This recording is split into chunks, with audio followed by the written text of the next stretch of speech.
quiere hablar del workflow que se crea en un proceso de selección, sí que es verdad que tal vez es un término que en recursos humanos, workflow, no se utiliza mucho, ¿no? Quizás es más del área de operaciones. Yo creo que en operaciones esto está como muy claro y al final no asociamos esa parte de proceso dentro de recursos humanos.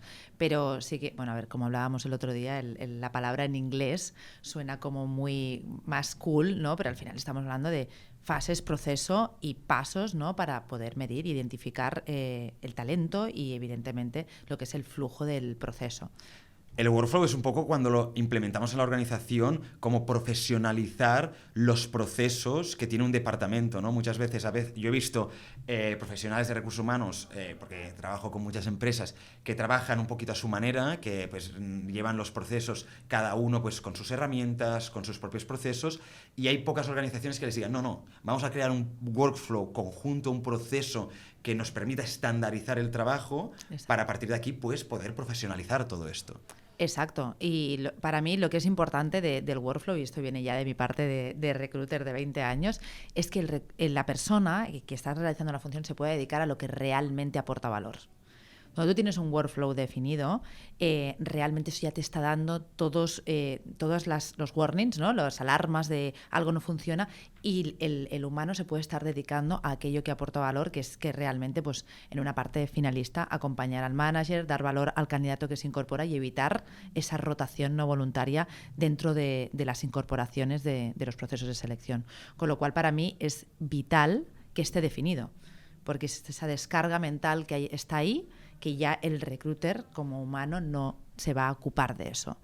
Y es básico, no sé si la cara que me pones vale, es no, me gustaría profundizar un poquito aquí porque entiendo lo que estás diciendo, pero me ha costado. O sea, al final dices que no, tener un workflow definido lo que también nos va a permitir es que el equipo de recursos humanos pueda centrarse más en las tareas que aportan valor a su posición.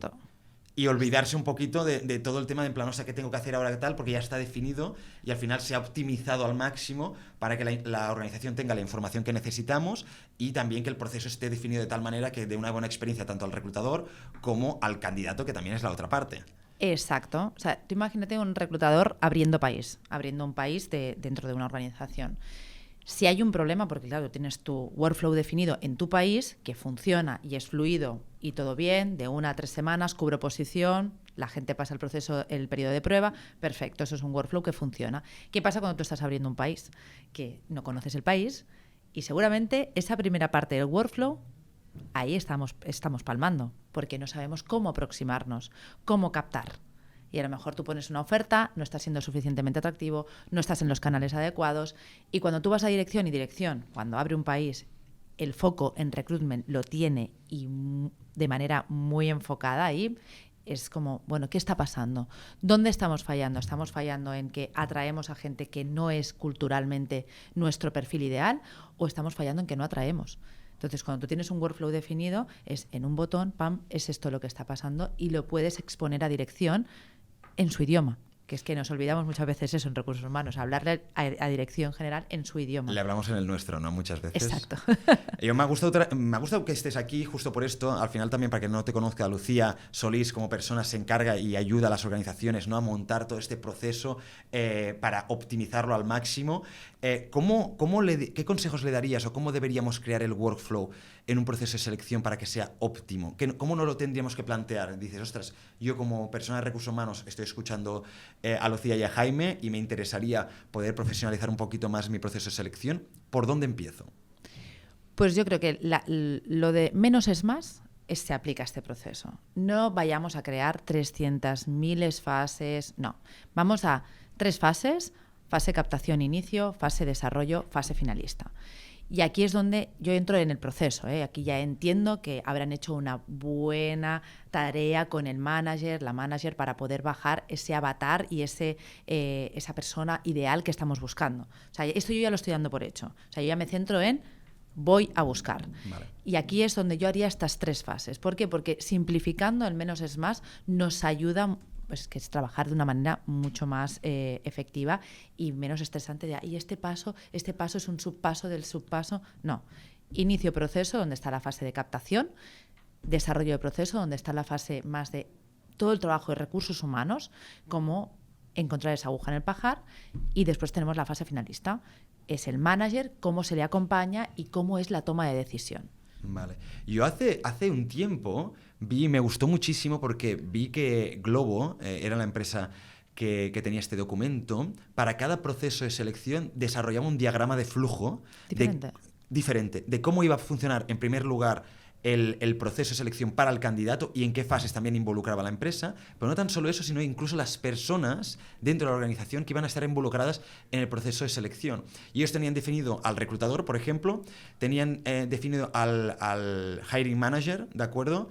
Y después también al CEO, que muchas veces también se involucraba por allí. Entonces, y tenían como diferentes fases y de esta manera te era mucho más fácil a través del diagrama de flujo de flechas, no pasos y todo, ver, qué pasos hay y en qué pasos está involucrado cada persona. Porque de repente decías, vale, enviamos prueba técnica, pero la prueba técnica hacías una flecha que lo ponías en la parte del candidato. Por lo tanto, esta parte la hace vale, ¿quién corrige la prueba técnica? Lo va a hacer tal vez el hiring manager.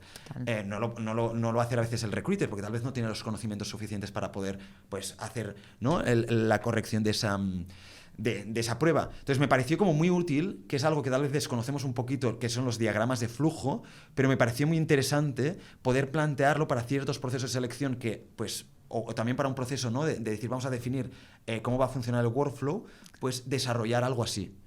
Claro, es totalmente de acuerdo. Al final tú tienes estas 3 fases y lo que hacemos es trabajar mucho sobre la pirámide RACI. Responsible, Accountable, Informe y el Consultant. A ver, profundiza aquí. Esto te ha gustado, ¿no? Sí.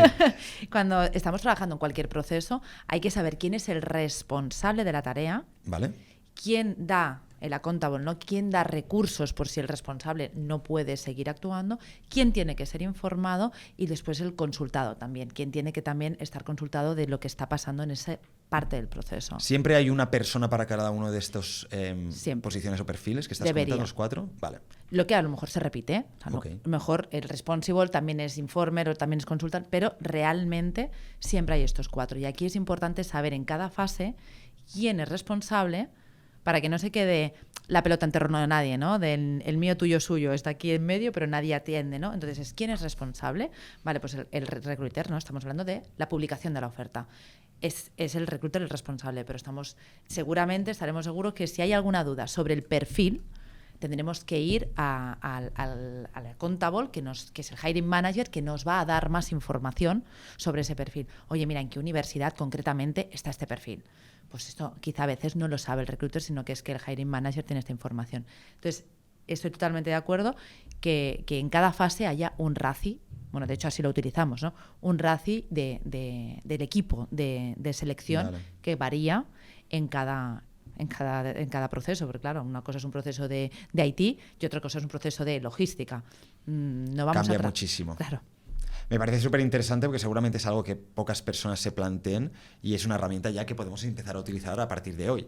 Ya. Ahora comentabas también el tema de las ofertas de empleo, ¿no?, cómo las publicamos, y creo que, claro, si vamos a definir un proceso, un workflow del proceso de selección, una de las primeras fases seguramente, no sé si es la primera, pero seguramente estará por allí, es, ¿cómo redactamos la oferta de empleo? ¿En qué canales la publicamos? ¿Cómo la publicamos? Y la experiencia que tiene el candidato leyendo esa oferta de empleo. Yo también aquí, una de las partes que veo es, a veces me da la sensación que en las ofertas de empleo nos centramos mucho en los aspectos técnicos de la posición, mucho en qué universidades has tenido que estudiar, qué habilidades tienes que tener, qué te voy a pagar, y muchas veces dejamos muy de lado el tema del encaje más con el equipo. No sé si es algo que nos tenemos que plantear ya desde minuto 1.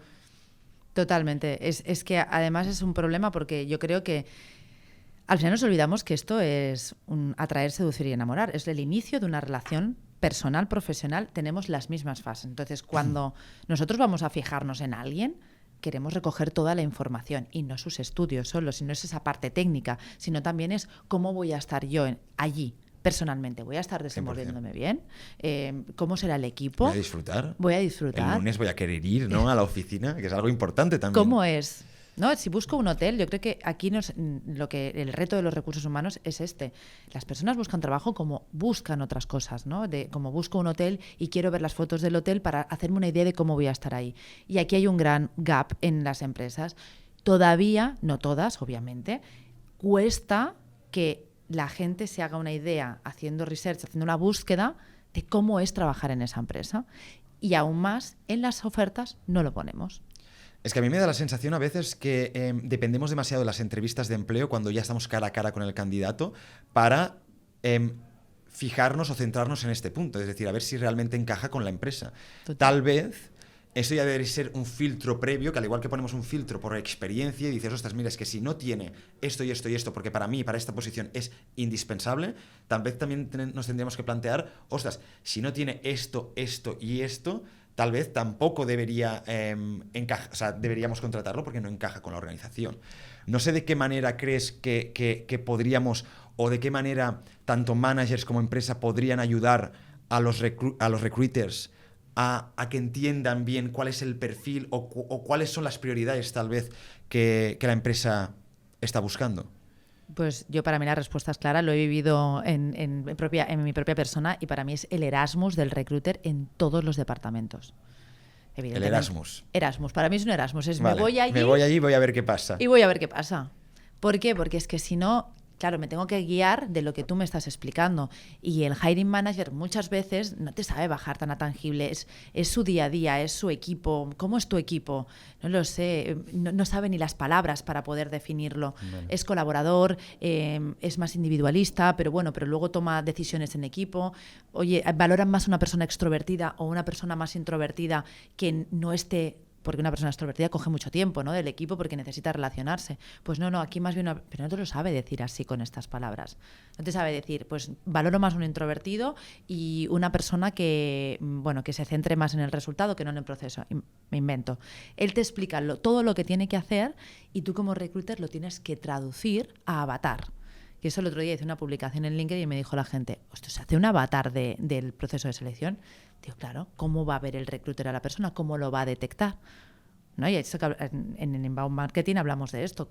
¿A qué persona me dirijo? ¿Cuál es el público objetivo que quiero atraer, ¿no? Sería pues para nosotros el candidate persona, que sería, entiendo, lo mismo que el avatar. Exacto. Y que sería lo mismo en marketing del buyer persona. No hay departamento de marketing que no cree el perfil semificticio de la persona a la que le quieren vender. Porque tú has de entender qué piensa esa persona si le quieres vender un producto. Y también has de conocer a esa persona si quieres venderle la empresa. Tal cual. Entonces, claro, esto nos cuesta. Por eso te he dicho, entro en la parte de proceso, pero entiendo que esto es el step 0, que es el me reúno, me empapo de lo que pasa en ese departamento, conozco ese departamento. Por eso, en cada área de negocio debería haber un HRBP, un business partner, que se centrara y conociera esa realidad, porque es muy difícil, ¿no?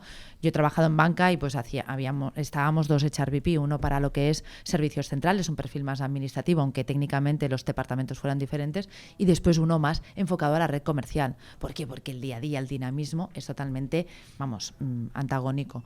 Y esto para mí es la clave, ¿no? Que él esté allí como Erasmus y pueda completar lo que el hiring manager no le pertoca, no es su responsabilidad saber definir ese avatar. Y creo que esto no se está haciendo, porque nos centramos mucho en vamos rápido, tenemos que este proceso, y luego además el recruiter suele ser un generalista, no siempre, entonces no solamente selecciona. Y es que a mí me da la sensación a veces que, y lo digo por experiencia propia, a veces a mí me han contratado en alguna empresa y he pensado, cuando he entrado ya llevaba 1 mes o 2 allí, digo, guau, me llega a entrevistar esta otra recruiter o este otro recruiter y tal vez no estoy trabajando aquí ahora mismo. Entonces, tal vez el poner una serie de pautas nos ayuda también a que los equipos, si tenemos más de una persona contratando, no nos contraten perfiles diferentes. Porque esto también es importante. Yo lo que veo ahora es que, claro, también los recruiters se dejan llevar un poquito también por ese feeling, que siempre es importante. Totalmente. Esta parte de conexión, etcétera, etcétera. Pero también es importante que todos tengamos una visión clara, una serie de prioridades marcadas de qué preferimos. Porque si no, tal vez yo pongo en valor pues una cosa y mi compañero pone otra. Y los perfiles son totalmente antagónicos o muy diferentes entre ellos. Es que ahí es donde la buena aproximación al puesto de un recruiter es, oye, te explico valores y cultura de la empresa. Porque es que esto, si no está, yo que vengo del mundo de la PNL, la programación neurolingüística, lo que está en contra de tus valores y tus creencias te hace saltar. Y a priori, ostras, pero es que técnicamente era la persona. Ya, pero estamos hablando de que hay empresas donde se ha de ser muy creativo, muy pensar fuera de la caja, y es una persona muy rígida, muy de rutinas, muy de no me muevas de aquí. Nosotros decimos energía de puesto de trabajo, de 9 a 5 estas funciones y ya está. Entonces te saco de ahí y te pongo una reunión porque somos súper, no sé, así que queremos hacer cosas fuera de la caja, poner aquí una reunión creativo con el Lego, con el Design Thinking. Y esa persona dice, a mí esto no me hace sentir cómoda o cómodo porque no estoy hecho. En cambio, técnicamente era. Pero el recruiter sí sabe que la organización se mueve así. Yo estuve trabajando en una organización que se dedicaba a todo el tema de la enseñanza de inglés. Y hay una particularidad con el método que es que no te puedes saltar el método. Puedes ser creativo en la forma en que aplicas el método de enseñanza de inglés, pero no te puedes saltar el método porque es el core. Y allí todos, vamos, alabando al método. Entonces no puedes coger una persona que diga, pues yo quiero reinventar la forma en la que se enseña inglés y voy a utilizar a una academia de inglés para poder desarrollar mi misión. Pues no es aquí. El método está hecho y como le faltes el respeto al método, que va a verse entrar en conflicto. ¿Qué papel crees que juega la tecnología y la inteligencia artificial en los procesos, sobre todo los de selección, que es los que estamos analizando aquí? Pues yo voy a empezar por el papel que no debería jugar, ¿vale? Que es para mí sustituir al humano, sustituir la experiencia como candidato con el reclutador directamente. Es decir, yo he tenido experiencias con empresas en las que hemos hecho todo el proceso digital. Fase de captación con killer questions, fase de entrevista, me envías una videoentrevista con esta presentación y esta resolución de caso. Cierre de proceso, te envío un mail diciendo que no eres apto para el perfil. Si eres apto, perfecto, pero si no eres apto para el perfil, la sensación y la experiencia de candidato es muy baja. Y la calificación de cuando nosotros pedíamos satisfacción era muy baja. ¿Por qué? Porque al final está perdiendo ese contacto personal, ese tiempo que le estás dedicando y esa profundidad que hace referencia al análisis. Y esa profundidad, hasta el día de hoy, no lo sabemos porque todo se puede inventar, solo puede llegar una persona humana. Entonces, ¿dónde está totalmente indicada la tecnología y la inteligencia artificial?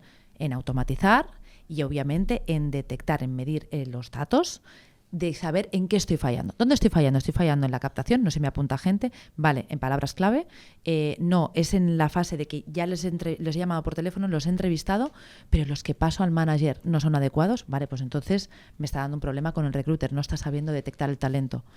Y es aquí donde, con un botón, vemos automáticamente qué presentar en comité de dirección, en las reuniones de dirección general, y cómo presentar las posibles soluciones, porque está claro que a dirección general no se le va con problemas, se le va con soluciones. Si tengo un problema en captación, ¿qué puedo hacer? Tengo un problema en descripción de perfil, me voy al hiring manager otra vez, no lo tenemos claro, no estamos afinando.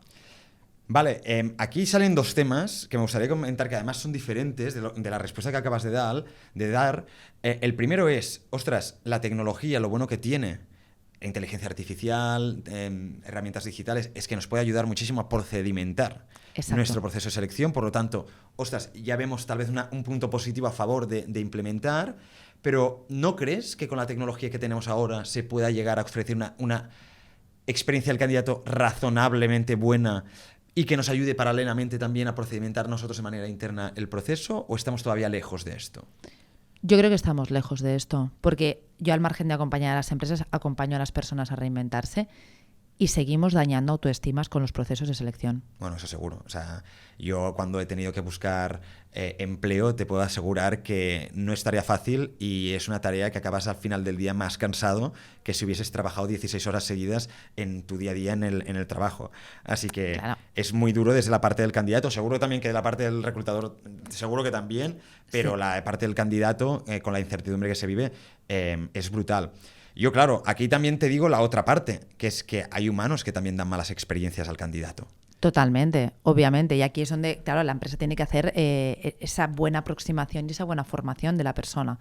Por eso te digo que la inteligencia artificial nos puede dar esa información de dónde está fallando. Si está fallando ese reclutador, lo vamos a ver también en las encuestas y de satisfacción del candidato, porque es que esto se ha de hacer. 100%, estoy súper de acuerdo, pero yo incluso voy un poquito más allá, que es, vale, yo estoy súper de acuerdo, tenemos que hacer encuestas de satisfacción tanto a los candidatos que contratamos como a los que descartamos. Seguramente las encuestas sean diferentes porque queremos conseguir información totalmente diferente.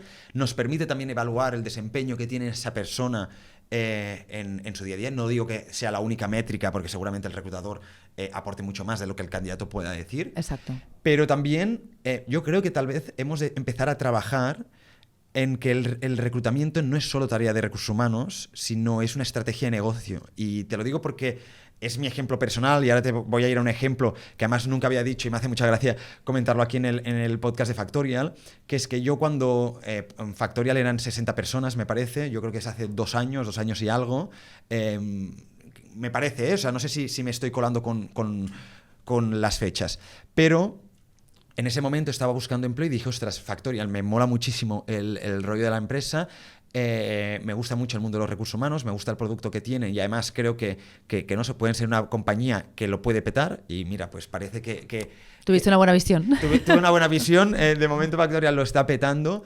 y dije, ostras, ¿por qué no escribir por LinkedIn? Que LinkedIn es mi plataforma preferida para todo. Y dije, pues voy a escribir a una persona. Busqué recursos humanos tal y me apareció una empleada de Factorial, de la cual no vamos a decir el nombre, a la que le escribí. Y le dije, hey, mira, me encanta vuestro proyecto, tengo pues no este bagaje, me motiva muchísimo el poder trabajar para mejorar la experiencia que tienen las personas en una empresa y creo que podemos encajar. Me estoy buscando una posición de esto, tal y cual. ¿Sabes qué me contestó? ¿Qué te dijo? Nada. Sigo esperando a que me dé una respuesta. Entonces, claro, me sorprende porque dices, tenemos problemas para atraer talento y ya hay talento comunicándose con nosotros a que no estamos haciendo caso muchas veces. Estamos ignorando.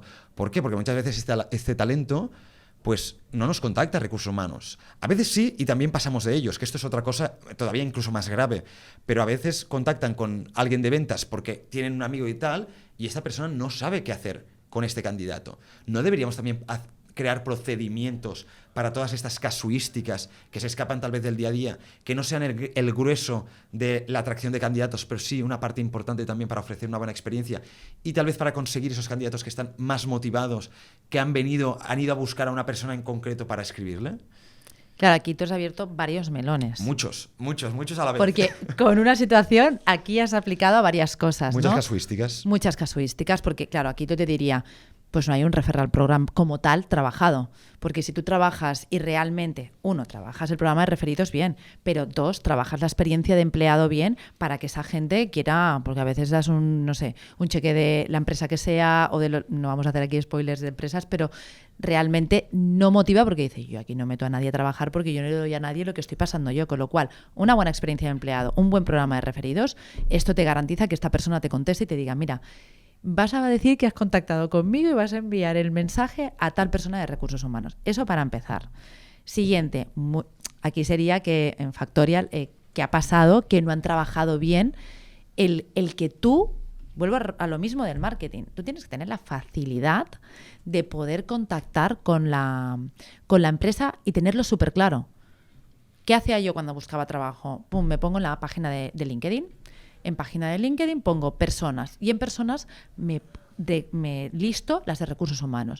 Nunca le voy a escribir al director de recursos humanos. No miran LinkedIn. Normalmente no lo miran. Y si lo miran, se lo lleva a otra persona. Con lo cual, ¿qué hago? Depende mucho de la empresa, pero sí. Normalmente los perfiles Exacto. más estratégicos miran el LinkedIn cada cierto tiempo, ¿no? Cierto tiempo. Entonces, lo que hago es, me busco al HRBP que tenga esa función o al reclutador. Y entonces le digo si es una candidatura espontánea o si hace referencia a alguna oferta que tienen publicada, que al margen de que me haya apuntado, le escribo. Con lo cual aquí debería haber esa facilidad y esa estrategia también del candidato para poder aproximarse. ¿Para qué? Para que no quede en la duda, para que no quede en la nada. Porque aquí pasan estas dos cosas. 1, el engagement con empleado no está bien hecho, que no haya una respuesta por esa parte de esa persona. 2, no deberías haber tenido esa posibilidad de enviárselo a otra persona porque tendrías que tener muy claro a quién se lo paso. Ya. Yo es que justamente lo digo porque para mí la solución tal vez es dos cosas, dos patas, ¿no? Que es educar e involucrar. Exacto. Educar, ¿a qué nos referimos? Crear un procedimiento. Es decir, si tú no estás en el equipo de recursos humanos, o sí que lo estás, has de crear procedimientos para todo, pues decirle a tus empleados qué han de hacer. Hey, si os escribe alguien, o que me escriba a mí por LinkedIn, o le pasas mi correo, o le pasas la página de empleo, le dices, Exacto. le pasas la oferta de empleo genérica que tenemos en la página de empleo para que se inscriba y captemos el lead, ¿no? O captemos el potencial empleado, pero hemos de educar, involucrar a los empleados, a todos, en que si viene un candidato, hemos de dar una buena experiencia, hemos de responder siempre a los mensajes, porque esa persona está en un momento de incertidumbre y se está interesando por nosotros.